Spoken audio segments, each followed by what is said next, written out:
Nemrod. Une histoire de Sornac. Racontée par Clément Sanso. Épisode 23. L'invitation.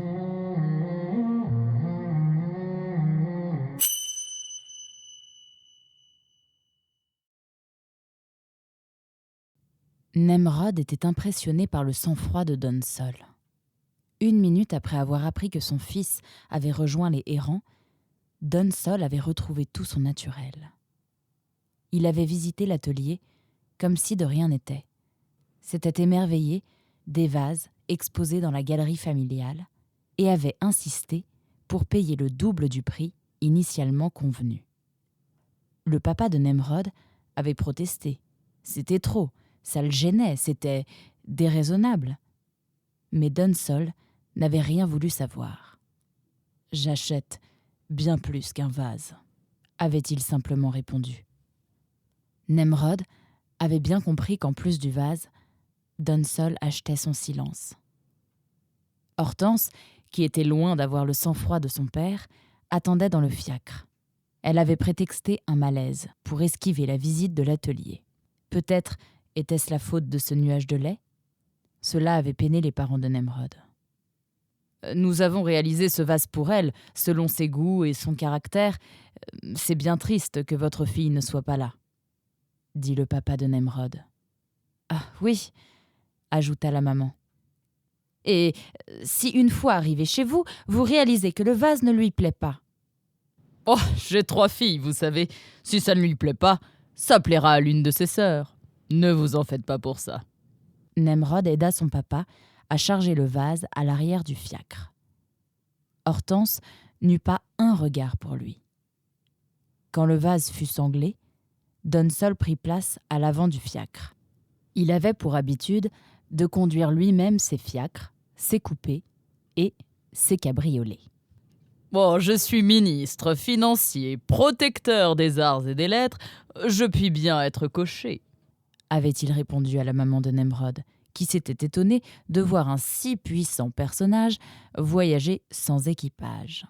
« Tout le monde ne pense pas ainsi, » avait-elle simplement répondu. Donsol sembla charmé par cette réponse, et c'est avec un sourire satisfait qu'il lança son fiacre. « Dia, dia ! À bientôt, sans doute !» cria-t-il, dans le fracas du départ. « Bon retour !» dit la maman de Nemrod. « Faites attention au nid de poule !» ajouta le papa. « Au plaisir de vous revoir !»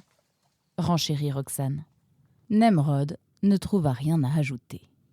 Une fois le fiacre disparu, Roxane laissa éclater sa colère. « Mais c'est pas possible !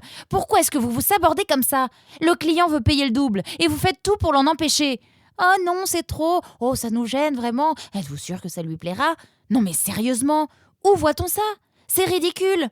Le client veut payer le double, c'est super. Réjouissez-vous. Vous dites merci et vous prenez l'argent, c'est aussi simple que ça. » Tu as peut-être raison, ma chérie. Mais quoi ? J'achète bien plus qu'un vase. Il l'a dit lui-même. L'art n'a pas de prix. C'est pour cela que les riches en raffolent. L'art ? Mais c'est juste un vase, pas une toile de maître. Et alors ? Est-ce pour autant que ce n'est pas de l'art ? Peu importe le support, ce que vous réalisez avec maman est unique. C'est délicat, c'est expressif, c'est émouvant. Vous croyez que des gens comme ce Donsol viennent vous voir simplement parce qu'ils ont besoin d'un récipient pour stocker quelques litres d'eau ? Bien sûr que non. Des cruches, il ne doit pas en manquer. À commencer par son empaffé de pupus. Hortense. Elle s'appelle Hortense, précisa Nemrod. Oh, toi ça va, hein ? Tu crois que je n'ai pas vu comment elle te regardait ? Non, mais ça n'a rien à voir. Oh, ne sois pas naïf, mon chéri. Tu lui as tapé dans l'œil, ta sœur a raison. Comment peux-tu dire ça ? Tu ne nous as pas entendu échanger un mot. Oh, ça n'était pas nécessaire. Si tu avais vu la tête qu'elle faisait dans son fiacre, piquée à vif par ta souveraine indifférence. Maman. Bah oui, mon tout petit. Nous, les renardes, on voit ces choses-là. Et, histoire d'enfoncer encore un peu le clou, son papa lui donna un franc coup de patte sur l'épaule avec un air de connivence. Nemrod se prit la tête dans les pattes. Comment leur expliquer ? Il eut envie de leur dire la vérité. Ça serait tellement plus simple. Mais il se retint. Ce serait les mettre en danger. Tous ceux qui savaient ce qu'était devenu Auguste constituaient une menace potentielle pour Donsol. Si l'on apprenait que son fils unique était passé sous la bannière lunaire des Errants, on s'en servirait contre lui. Un homme aussi puissant avait sans doute autant d'ennemis que d'amis. Et ils utiliseraient cette information pour lui nuire. Ce serait le discrédit, puis la disgrâce. Mieux valait se taire, se dit Nemrod. Alors, il fit mine d'être cet amoureux transi qu'on voulait qu'il soit. Cela offrit un délicieux sujet de conversation au dîner familial. Nemrod n'eut la paix qu'une fois dans son lit. Mais ce furent d'autres pensées qui vinrent le troubler. Des pensées vagues et sombres. Une inquiétude tenace. Qu'allait faire Donsol maintenant ?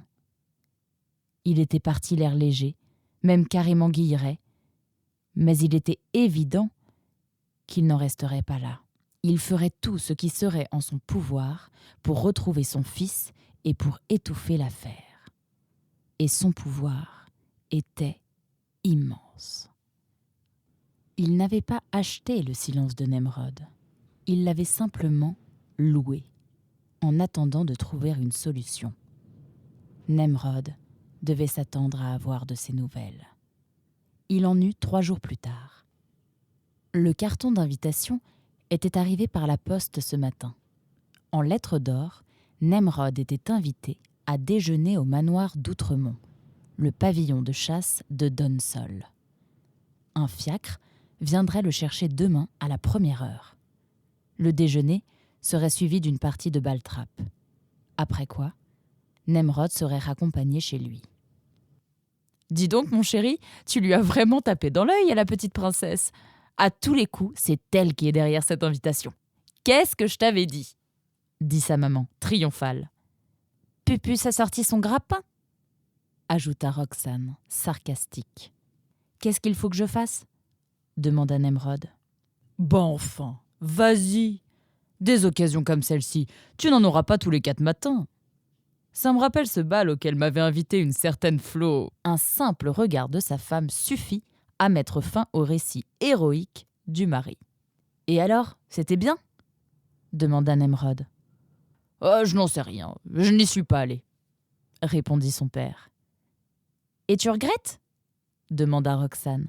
« Non, enfin, c'est sûr que ça aurait été intéressant de... »« Vitali, c'est bon, on ne va pas refaire l'histoire, » interrompit la maman de Nemrod.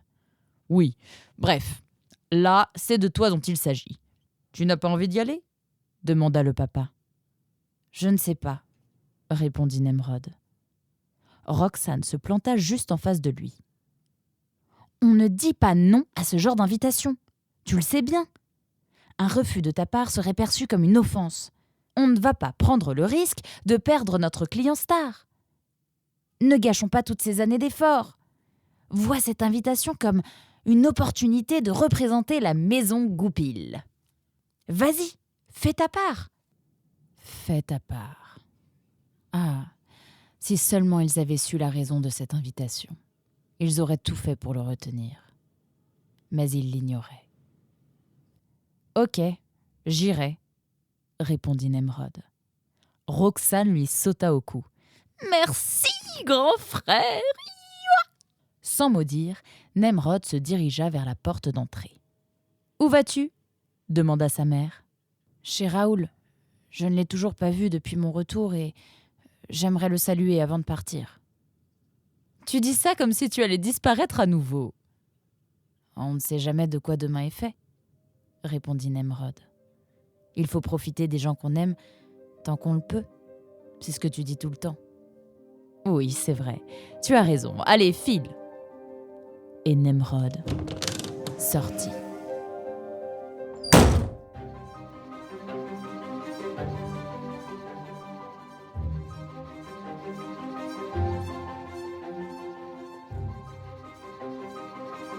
Apple Podcast, Spotify, Deezer, Google Podcast, n'oubliez pas de vous abonner à Nemrod sur votre application de podcast préférée.